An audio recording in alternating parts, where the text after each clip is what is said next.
This is the European edition of Breaking Banks, the world's #1 fintech podcast and radio show.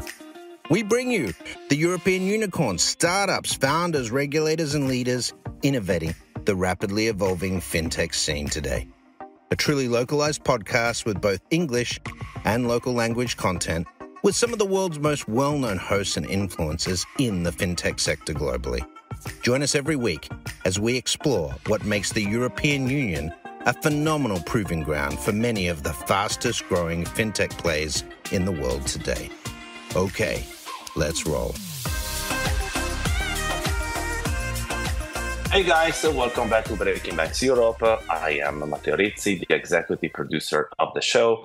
This is show number 223, Fintech4Good, and today we are with Chris Lawrence from the Interledger Foundation. Chris, welcome to Breaking Banks Europe. Well, thanks for having me. I'm excited.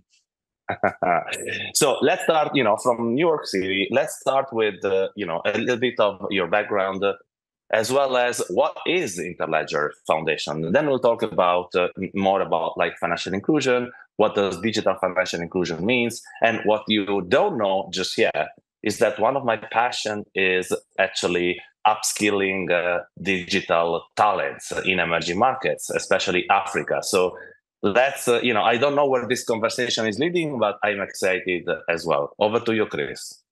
Well, thank you so much. So I've had kind of a strange path to where I sit right now, in that much of my career has been at the intersection of open tech for good, so open source and technology for good, technology nonprofits. I worked at Mozilla Foundation for a good while, but also, and then social change broadly and education and people development. So that journey found me as the opportunity to run a grant program called Grant for the Web. And what Grant for the Web was basically the early programmatic efforts of the Interledger Foundation before we even called that. The Interledger protocol is a protocol for open protocol for payments that was developed out of Ripple Labs. Stefan Thomas and Evan Schwartz and others that when they were in Ripple Labs got a little bit, I don't want to speak too much for them, but basically got a little bit disillusioned with kind of a endless universe of blockchains. And so they brought some of that same thinking over to the world's biggest network, which is the World Wide Web, and started to build open protocols for payments. That became less attractive for Ripple's business model, but it was an opportunity for Stefan to roll that out and get funding to build other things within that ecosystem. And one of those things was Grant for the Web, which was around this idea of, how do we incentivize creators with new business models using the Interledger protocol that are more webby, basically? How do we kind of resurrect real web-based payments, which then cracks open all kinds of business models for creators? So we started on that. We realized we had to build a foundation around that idea. And that kind of got us off as the Interledger Foundation. And my work here, kind of with a background in open tech and philanthropy and kind of human development, has been building our grant making program. So how do we make investments? How do we make philanthropic partnerships? How do we spark innovation globally based on the protocol and the kinds of activities it can engender? So what is the relationship between the protocol itself and what we call the digital financial inclusion? Well, we believe that the protocol can be a key piece of infrastructure that would enable larger digital financial inclusion. We like to talk about this quickly. If you talk about open protocols, one of the great examples, and everyone can kind of grab onto quickly, is email, right? No one wants to have a confusion about your Gmail reading my Yahoo or whatever, right? So we have open protocols that is basically ensure that exchange of information can happen between the sender and receivers. And so what Stefan and his team did, and what the protocol then engenders, is how do you take money and treat that the same way? So if this becomes almost like a church key, right, kind of a universal lock that can connect different financial systems, open financial systems, then some of these things can start that were maybe built in silos or that are proprietary or that have a hard time communicating across, whether those are political barriers, whether those are technical barriers. the protocol begins to, in the back end, make those exchanges so that money transacting or value transacting over the web or other digital networks becomes much more viable, much cheaper, and opens up pathways.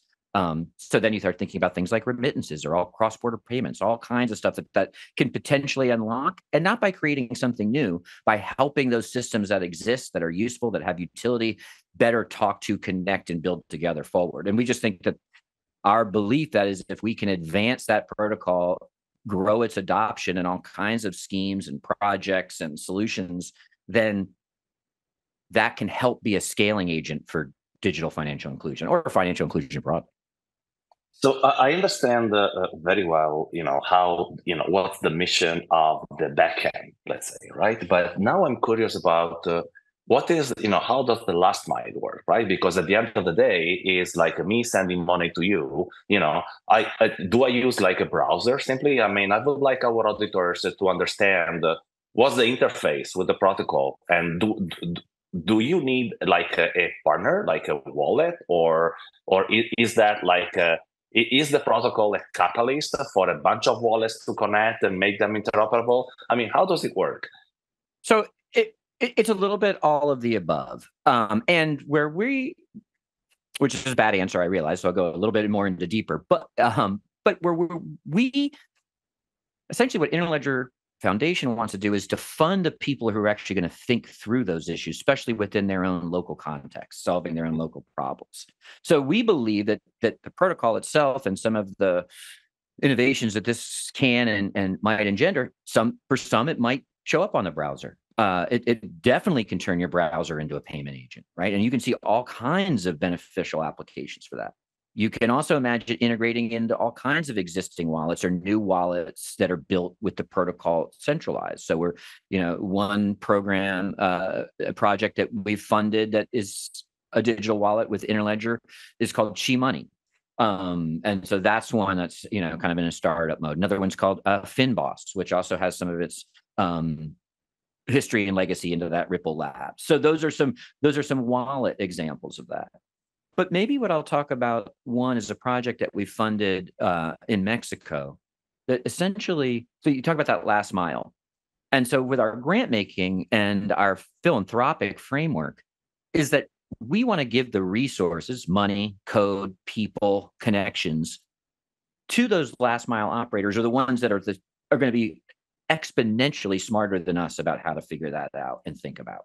So in Mexico, we're funding a project that basically leverages two long-lasting collaborative groups. One is over 400 community credit unions throughout rural Mexico, mostly indigenous communities, and then also the farming co-ops that has a deep cultural. They're used to sharing resources, they're used to collectives. So both of these groups are used to collectives and co-ownership, and they're also then connected already into the infrastructure of Mexico, financial, agricultural, et cetera. So some of those conditions are already there. They're already serving last mile customers in other ways. And so our project funds them to leverage their relationships within that ecosystem to then build a remittance pathway from, at least in the prototype, United States, back into these communities. Now, remittances happen all the time, nothing necessarily remarkable about that. But there's two pieces. One, it connects to all of that regulatory and relationship network that's already in place. So already you're going through human or bureaucratic system pipes with your technology, which is always a good thing, always half the battle, 3/4 of the battle. And then with the brilliance of the team in Mexico, in my opinion, is that it's really a community uplift project, because now you're funneling all those potentially funds back into those community banks. And I visited them. They're storefronts in a small town. They've already got all the systems for trust with the locals. And now you're bringing liquidity, fluidity into these credit unions. Now they can do more loans. They can offer more services. The idea, quite frankly, with our partners at the People's Clearinghouse, is the name of the project, is they want to lower the need for migration over time, like any good community that's thinking about keeping more of their youth, keeping more of their resources. And ultimately, that's the goal. But how do we fund it through these different mechanisms. And then they carry that last mile part across for us. So that's a little bit of our, how do we partner with those right local networks? This example is actually great. It's super clear. And let me try this parallelism, between two realities that I'm pretty sure they are both, I mean, a parallel with this reality, which I'm sure is familiar to you. So, my good friend Costa Peric from the Bill and Melinda Gates Foundation is at the origin of Mojaloop, right? So, Mojaloop is an open source infrastructure for financial services. I almost want to say that Interledger is Mojaloop on a blockchain, or I find a lot of similarities in the purpose and the mission. So being like an open source infrastructure to be able to connect both infrastructure and endpoints with the ultimate goal to leverage financial inclusion, right? Would that sort of affirmation be correct? It's just because our auditors are pretty familiar with Mojaloop. Costa, was in our, beside the fact that we worked together for, over 20 years. So we are like good friends as well. But the Costa was invited a couple of times to this show. I didn't know Interledger, but it is actually, I love this philosophy of open source and open source connecting different endpoints with the common objective. Would that be like a comparison that makes sense, Chris? Not only does it make sense, it's essential to the project. So let me unpack that a little bit and then kind of get directly to what you're inquiring about. So one, Costa is a board member of Interledger Foundation, and our executive director, Brianna, is a board member. I didn't know that. There we go. Hey, Costa. Kudos. And Brianna is a board member on Mojaloop. And in fact, Mojaloop is already a key piece of technology in this Mexican scheme. So it's part of that. It's because it's the protocol needs to be part of larger schemes and systems, right? And connect. And another partner within our shared ecosystem between Mojaloop and Interledger is actually coming and joining the project to help to shape those parts. So Mojaloop, outside of those kind of relationship connections, Mojaloop is an explicit part of the technology stack that will make the project I just described work. So they're already integrated. And in fact, the early days of Mojaloop, Stefan Thomas was advising, and actually Mojaloop, even to this day, carries early Interledger code, and we're always working with them to think about new ways to kind of get that resynced. But there are all kinds of reasons why those things are connected. It's incredible because, by the way, now that you're telling me this, the whole connection started when actually both Costa and I were still, working at Swift, because Interledger was existing, way before Costa joined the Gates Foundation. Right. So, and I think that this relationship then sort of came out and developed. You could also say that I didn't prepare this show well enough, but that's not how I. No, that's not how I do. That's not how I do things. I'm allowed to improvise. So, but okay. So then, now that we both know that we have a good friend in common, you mentioned a project in Latin America now, but we both know that. Mojaloop, for example, has huge infrastructure projects in Africa, right? So can you name a couple of projects or maybe one project in Africa mentioned, like a sort of a parallel with the Mexico story? We definitely have funded a number of projects in Africa already. And in fact, the group that's going to jump in on the Mexican project has they've got African projects. The same grant stream that funded the Mexican project. There's a project called BitKey. It's blockchain based in Africa, and others. Chi Money, although is kind of a Nigerian Canadian collaboration. Basically, he's Nigerian. A lot of the works happen there. He happens to live in Canada. That's where the connection. So yes, you're probably going to know this better than me, but Africa in some ways is so advanced, but also in some of these things, but then also so fractured. So we've all been not cautious, but kind of make the right ways in, and also start from relationships and start from what's on the ground. also we're grant make, one of the things we do is we make grants. And so most of those are open to anyone. So we're really looking for the globe to surface ideas, and how do we resource those good ideas? Then where do we market it? Where do we build relationships? Where are we on the ground that help to drive that grant pipeline? But we also still are in the process of like putting frameworks together for people to pitch us ideas philanthropically, but pitch us those ideas and then see where that heat is at, and see where there's energy, where there's enough of those things on the ground that it's not going to be dead on arrival. I actually was about you anticipate my next question. So I was curious to figure out, how does someone approach the foundation, right? What are do I go to the website and submit a grant and then like cross my finger, or how does it work? Who decides?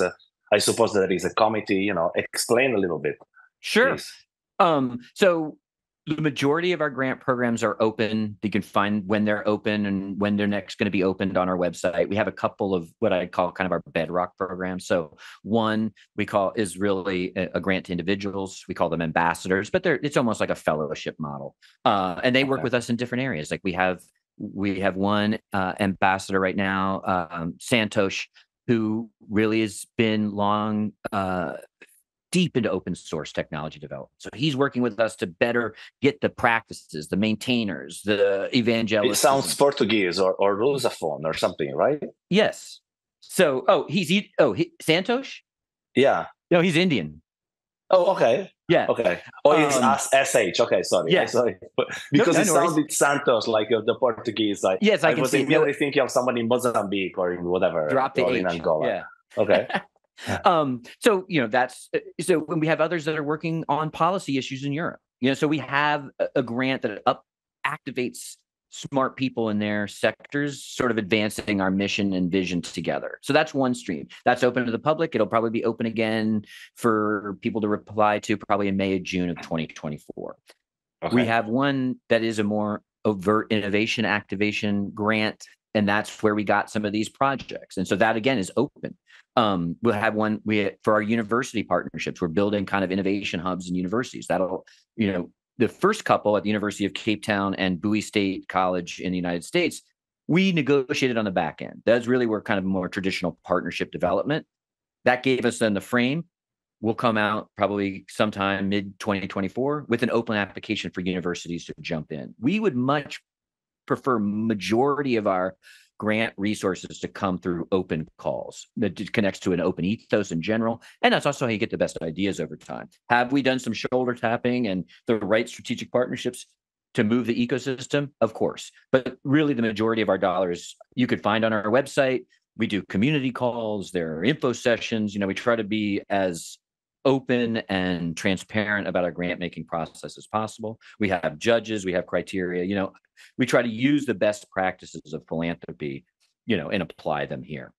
So one thing that is very close to my heart and is certainly, very strictly correlated, with your work is how do we empower and leverage, the tech talent, right, that are going to work on this solution.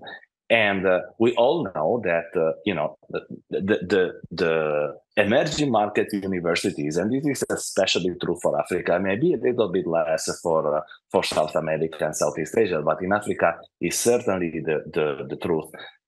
A student coming out from computer science at the average university in Africa has probably 3 or 4 times less hours of coding and teaching than the average of any European university, right? So, and I think that the job of getting these millions of African sort of upskilled, it is certainly a target for many companies, right?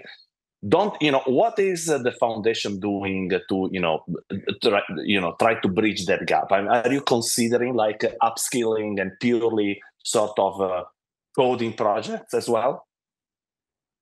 So I think yes is the short answer. I think we're doing that on two two fronts right now, but also, remind all or inform all your listeners, we haven't even celebrated our 4th birthday yet as the Interledger Foundation. Wow. So, some of this is like, we're still trying things and learning. So I want to be real clear that we're still in a learning phase. And quite frankly, if we're doing our job right, we're always in a learning phase. But one is this university activation that I've been talking about. So just to use the University of Cape Town example, we're working in, we're basically funding, I think, 16 students in a graduate degree program, and it's going to be it's going to be coursework on open payments, on the Interledger protocol, on the issues around digital financial inclusion.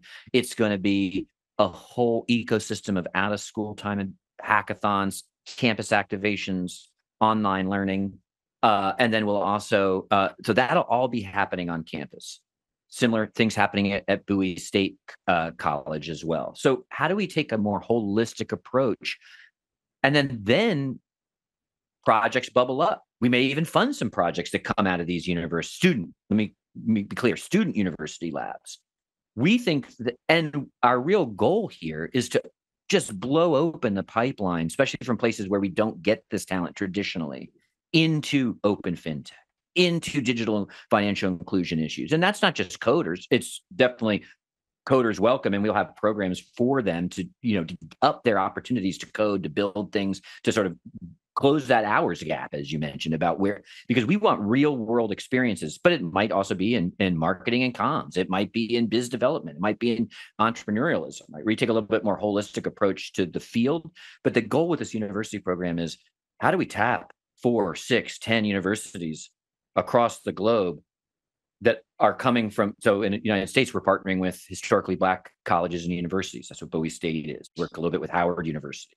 We've got a partnership. We have some students going from Bowie to Fayetteville College on the train and doing a hackathon on the Amtrak train as they come back and forth and present when they get to the destination and those kind of things, right? So, because this is going to be an exciting field. You guys know this. You've done 200 plus podcasts on this. There's a lot of exciting opportunities. And we want to make sure that the next level of innovators, builders, regulatory folks, advocates come from the Bowie States and the UCTs and not the Stanfords and the Oxfords. Yeah. You're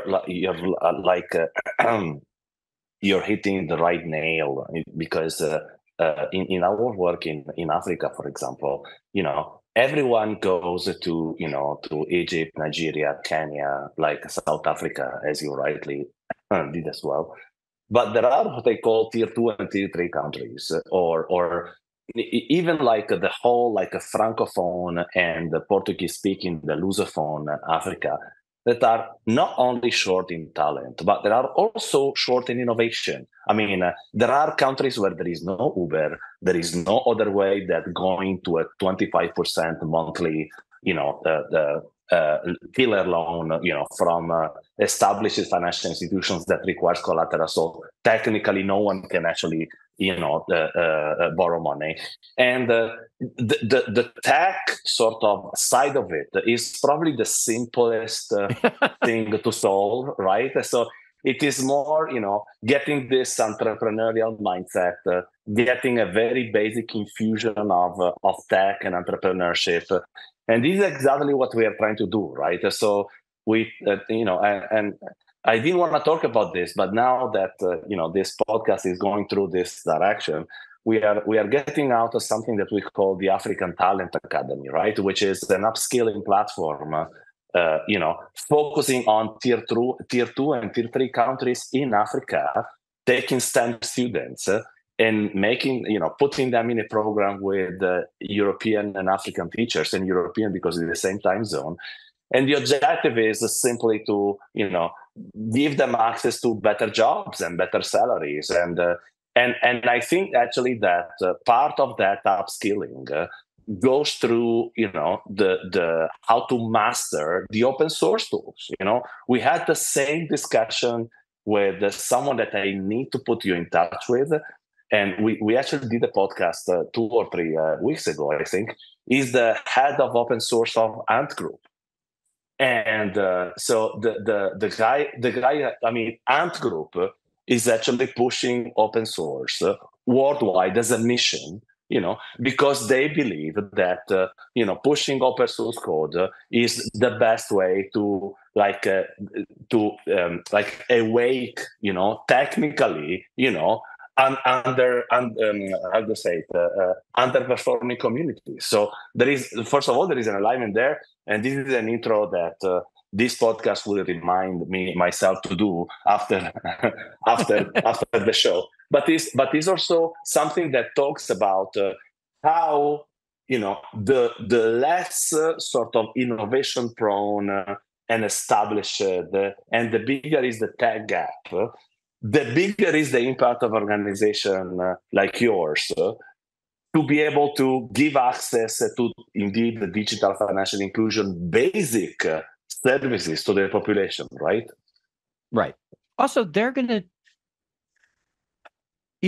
so much, there's been so much unintended consequences and unintended harm with these solutions that parachute in, right? Or that halfway across the world, someone comes up with a tool, a framework, whatever it is, and I'm sure that's going to work, spin the globe, pick a plot, it's going to work there, right? So, which is just a fallacy. But then there's a next level where people that I think intend to work more on the ground or to build with mentality that still get that wrong. And I think one of the reasons that we've sort of reached backwards, right, deeper into that pipeline is because you're going to have to, you're going to have to grab folks at 18, 19, 20, really to kind of get them immersed, right? To get them ready to sort of better germinate those local solutions. So it's like, how do we make those investments there? Now, in some ways, it's tough because that's hard to sell, right? That's the long game. That's low and slow. That's not generally the path that many people want to follow, even though it usually is a worthy one. But we've made that commitment to it.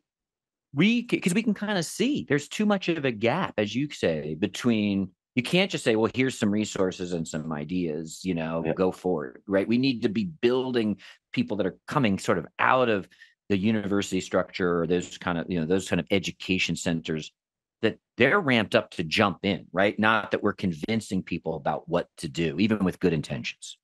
So what is the ecosystem that helps, if you were to give 2 or 3 advice to a student, right, or an emerging market student, let's say, to get closer to the protocol, to not really to what the foundation does, because a student will probably see it as 100 kilometers, 100 miles apart, but more like with your experience, having worked with hundreds of these situations around the globe. If you were back then and 20 years old student from university, passionate for tech, what would you do? Well, I think, and we were speaking about it a minute ago, but I think open source is still a great front door because you have more touch points. So you get more personal feedback, you get more engagements, you feel community faster. And I don't care what you're teaching, I don't care what you're learning, participatory, some of my background is in education. So participatory, real world experiences with real outcomes and real feedback. And open source can do that. It does do that, even without trying, in a way, right? The maintenance of it, the system of it, and yes, the ideals and values are so baked in there that to me, you've got that kind of real world classroom waiting and ready. So I think the more we can make, but that's a two-sided problem, right? Because we've seen lots of examples of open source projects that don't get the cultural piece right, that don't get the invitation right, that are confusing. So we've got to work really hard when you're going to work with students, especially in a global context, that we're meeting them where they are. Even if we believe everything I just said about what open source can do for them, that doesn't mean the invitation is always inviting, right? That doesn't mean there aren't those first hurdles that are blockers. But that's, I would say, let's get involved there. And then it's a year from being involved in a year, you'd be amazed at where you are and what you're doing. And they're back to kind of the career parts of this, which is not that everything has to be about career, but obviously that's so essential.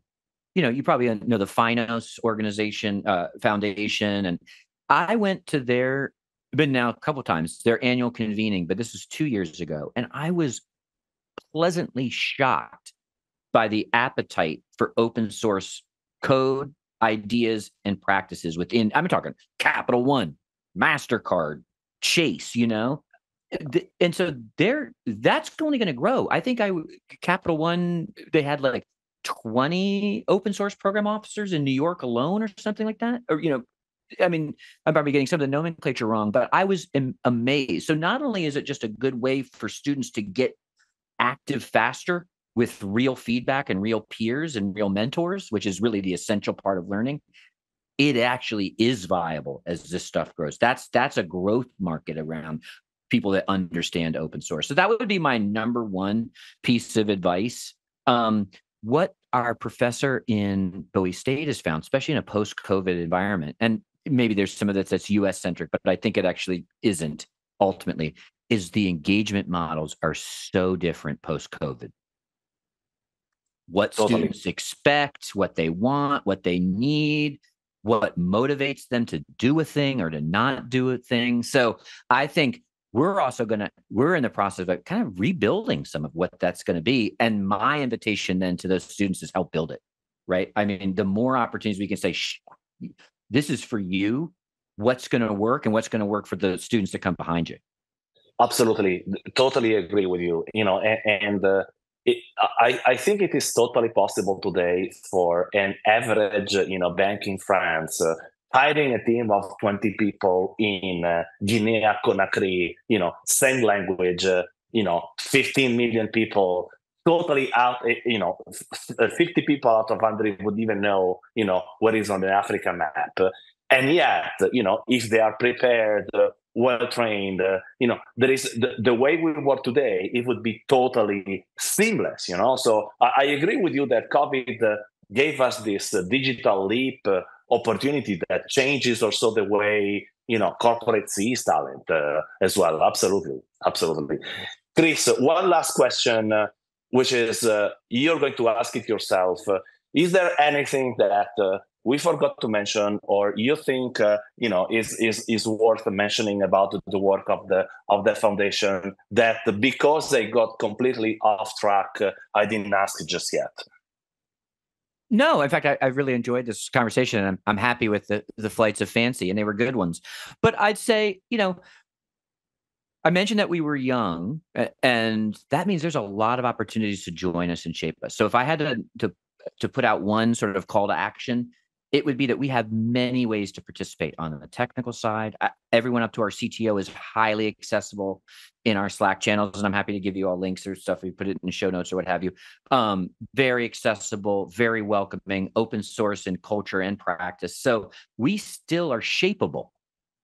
And so my big CTA is sort of join us on the advocacy part, on the regulation part, on the technical part, and to kind of get back to this idea of digital financial inclusion obviously is somewhat the same as regular financial inclusion. But what we're hoping to be part of a conversation about is, okay, how do we define what that is better?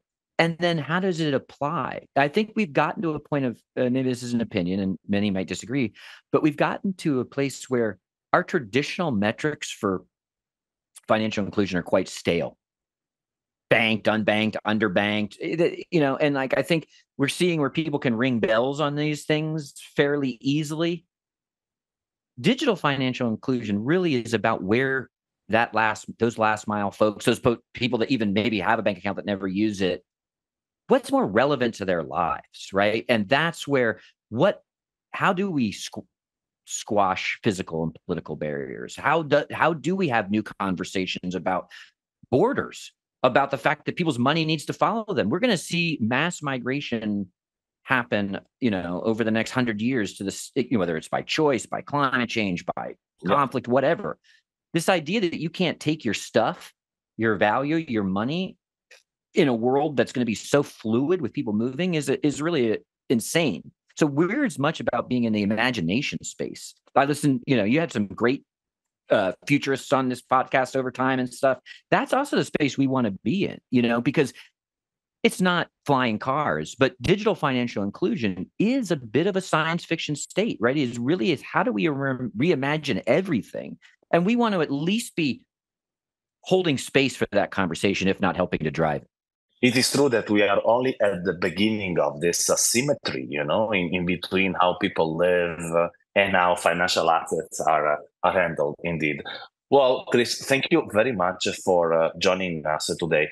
I am going to be sort of double-clicking on some of the initiative of the phase, so expect a call from me and also an introduction to my friend Richard from Ant Group, because you guys are two minds that will enjoy to be connected for sure.